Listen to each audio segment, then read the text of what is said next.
The US House of Representatives has reconvened for a fourth day of voting to elect a Speaker of the House in the longest-running Speaker contest in more than 160 years.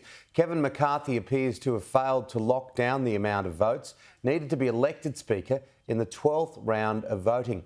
McCarthy has worked to negotiate with a group of far-right Republicans who have derailed his Speaker bid, proposing concessions in his push to get more votes. Democrats have remained united behind Hakeem Jeffries, who has received more votes than McCarthy on each ballot, but has fallen short of the needed threshold to be elected. The US House can't kick off the new Congress or swear in new members until a Speaker is elected. A nominee needs 218 votes to be elected Speaker. McCarthy has gained more than a dozen votes from a group of hardline Republicans today after intense negotiations.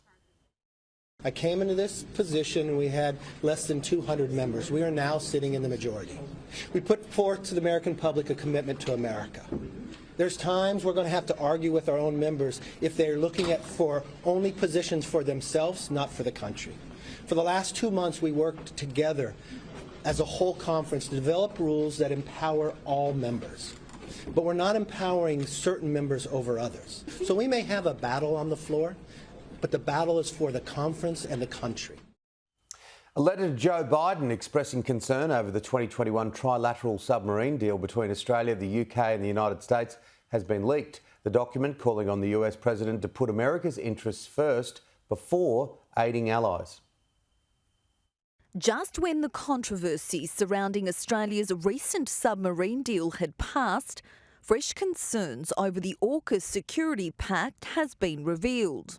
A letter documenting expressed concern over the 2021 trilateral deal between Australia, the UK and the US has surfaced after Democratic Chair of the Senate Armed Services Committee Senator Jack Reed and Republican Senator James Inhofe wrote to President Joe Biden flagging their fears.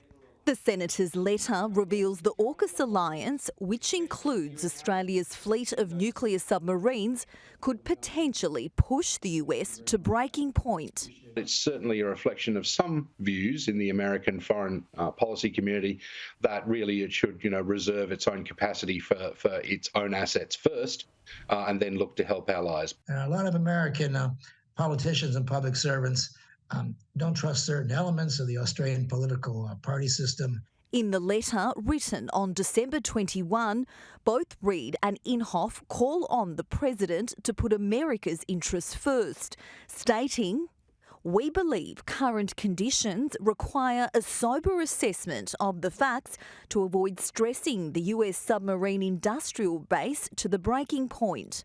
We're concerned that what was initially touted as a do-no-harm opportunity to support Australia and the UK and build long-term competitive advantages for the US and its Pacific allies may be turning into a zero-sum game for scarce, highly advanced US SSNs.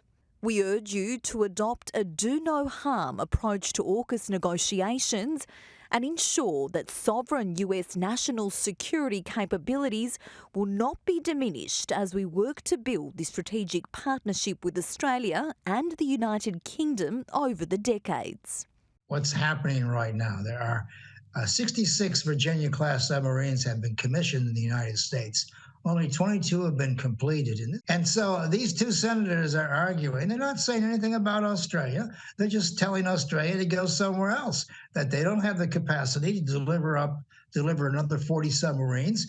Following the axing of the controversial $90 billion French submarine deal, Australia is now expected to acquire 8 nuclear-powered submarines under the AUKUS Pact, a deal done last September between Joe Biden, then UK Prime Minister Boris Johnson, and former Prime Minister Scott Morrison.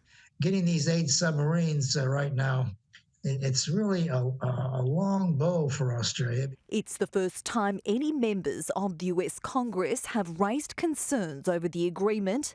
The leaking of the letter only months out from the Albanese government's expected release of its nuclear submarine plan. Hortensia Beret, Sky News.